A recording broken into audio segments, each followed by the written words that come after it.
శిస్తు బండపై రెపరెపలాడుతున్న జాతీయ జెండా. 2022లో అప్పుడు పంగర్సుల పర్వతం ఉత్తర కాశీలో ఉన్నటువంటి పంగర్సుల పర్వతాన్ని 17,000 ఫీట్స్ 400 అడుగులు పై ఎత్తున్న పర్వతాన్ని రాష్ట్ర తెలంగాణ దినోత్సవం సందర్భంగా జూన్ 2 నాడు జాతీయ పతాకాన్ని ఎగురవేసి సక్సెస్ఫుల్ అయి రావడం జరిగింది.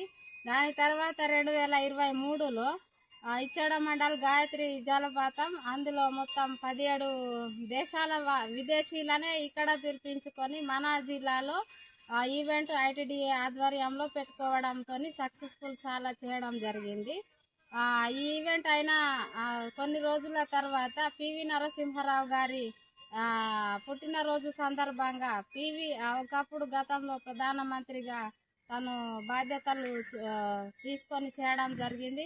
తన స్వయ గ్రామంలోనే సిస్తుకొండ అనే ప్రాంతంలో అక్కడ సిస్తు బండని కూడా ఒక పివి సమిట్ క్యాప్ని కూడా విజయవంతం చేసి రావడం జరిగింది. ఇప్పుడు మౌంట్ ఎవరెస్ట్కి సెలెక్ట్ అవ్వడం నాకు చాలా ఆనందంగా ఉంది. నాకు ఇది ఒక లక్ష్యం. నేను గతం నుండి నేను సక్సెస్ఫుల్ అవ్వాలని కోరుకున్నా.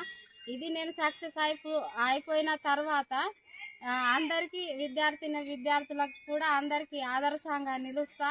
అదేవిధంగా